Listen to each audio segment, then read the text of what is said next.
Hi guys, Ares 7 here, bringing you the video review of the Ares 1 to 6 by 24 Illuminated scope. I got this scope from eHobby Asia. It goes for about $189 US dollars plus postage. One of the reasons why I got it is because well, number one, it is a really nice clone of the real steel Vortex razor, so it looks really cool. The other reason was because it does come with a few extras, which I'm going to show you now. Number one, it does come in this nifty, really nice black case. Oh, by the way, I've seen that Ray packs are also including on their M6. Sorry, Secutor Arms are including on their M6 Ray packs series the same scope. So I'll leave an image as well for you guys to have a look. And so in terms of some of the features and some of the accessories that it comes with. So it comes with these ring mount adapters, which we won't need because it already is pre-fitted for you. And the mount, I think it's one of the coolest things about the scope, or in terms of the accessories, I would say, because this is a replica of a J-cell mount. There are two airsoft replicas that I've seen so far, or I mean there are more than the two, but for this specific model, there's a shorter version and there's this longer version. This longer version, it's not too bad because as you'll see that there's this short dot is a bit longer than the normal ones, and I'll show you why. But I would prefer to have the shorter one because it kind of weighs a little bit less and it's just more compact as well.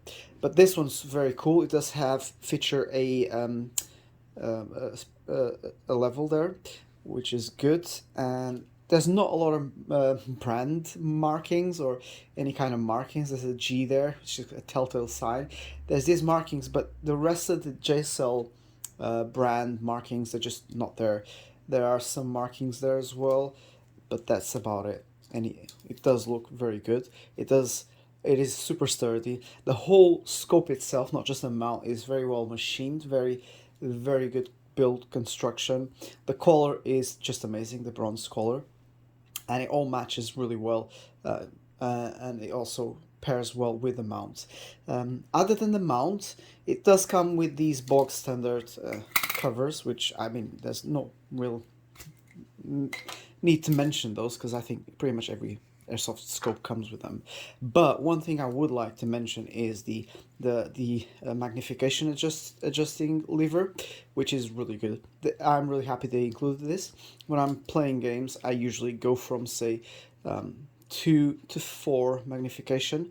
And I do use it quite a lot, so having this is very helpful.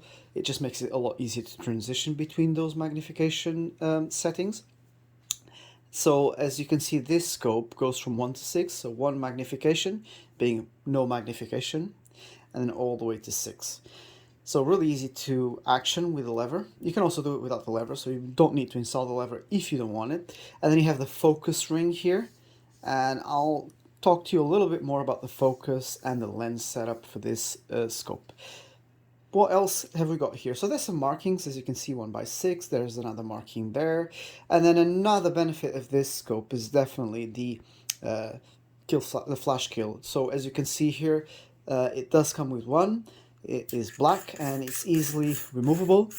You just unscrew it, and it does allow you to have a really good picture, but also it's a great benefit for airsoft because it does stop BBs from coming in and damaging your lens. Of course, if you had a real steel Vortex, you'd probably have lifetime warranty, so you wouldn't have to worry about that. But this being a airsoft replica, it is always nice to have. Plus, it does reduce any kind of flash that might come from the lens there, which is a nice to have. They also come with this kind of sun shade extension, which you also can unscrew.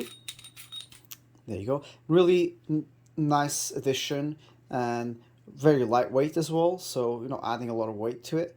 As you can see, this is why I think when you take it out, it actually this mount is a bit too long for it. It could have gone really nicely or better with the other mount. But then again, I don't complain. It's a really nice looking, at least, setup here. Now moving on to the adjustments for the reticle. This is done just like the real steel one. You remove the caps for the turrets, and then you can adjust the windage and elevation really easily. As you can see, it's got these really clear clicks, so you can adjust 1.5 mm waves every time there is a click. And then you also have the reticle illumination, which is there's a battery that's housed in there, and then there's this ring here which you just pop out, and then you can adjust it. The only concern I've got about this ring is that the when you lock, when you pop it in, it is supposed to lock the adjustment. Right now, I had to do a little bit of a wiggle to get it locked. Now it won't move, it won't budge, but sometimes, yeah, it doesn't go all the way in. So yeah, you can easily. Right now I'm not getting it, but sometimes it's easy to move it. See, right now that happened. Also, another concern that I have is that, and I'll probably add another video because you won't be able to see it on here clearly. The illumination is really, or the dot where it's illuminated is really small and not very clear, and also the illumination is not strong at all. For me personally, is not a big concern because I rarely ever use the red dot illuminated, so I don't think I'll be using this. It's just really for those of you who might like it, that might be a bit of a concern. Now, moving on to the actual lens setup. This is where things get a bit sketchier, I would say. When compared to all the other scopes I've owned, short dots included, like Vision King ones, I've had some Vector Optic ones, and so on and so forth. I do believe that, for the price that you're paying for this, of course you're getting a lot of benefit for all the accessories. It's a really cool looking scope. The lens setup is a little bit on the downside. Why? Because there's a lot of lens distortion on the edges. Eye relief isn't amazing. It's not one of the best ones I've seen. And while you can get a clear picture from, say, 1 magnification to all the way to 4, when it goes to 5 and especially 6, I don't know what happens. It's just really blurry. There's a lot of lens distortion, and there's like this kind of grayish tint going on, which I don't understand. I don't know if this was just my unit that had an issue, production glitch or something. I'm not entirely sure. I did reach out to Ares. I'm still waiting on their answer, but I don't know. I think it leaves a lot of room for improvement. Like, for instance, I can tell you, I run my Vision King, and it doesn't have, it's really clear, really crisp, the image, and my Vision King is 2 to 10 magnification, and even at 10 it's just super clear and crisp. Now, one of the benefits, and this is why I got this one for versus my Vision King, would be the weight, and let me show you that. So if we, of course, my scale's a bit funny because it's adding 4 grams. So we'll take 4 grams out. Oh, okay, now it's 0. So this one is 664, so 664 grams. And if you now look at my other short dot, my Vision King one, 752 grams. So it's almost 100 grams heavier than my Vision King. So sorry, heavier, no, lighter. So a lot less heavier than the Vision King. So I'm getting a benefit of having a setup that's a little bit lighter and easier to run. Hopefully, I might not even notice, but yeah, that was also the thinking behind. So I would get a more compact, easier to manage, and easier to carry, and I think for target acquisition, to run around the whole day, it will hopefully help. Now, again, it all boils down to not just the looks, but also yeah, the lens setup. And here I think it could be a bit better. I will add a video as well to this review, but I think that it should be a little bit better than what it is. But again, I think it depends on what you like, what you want.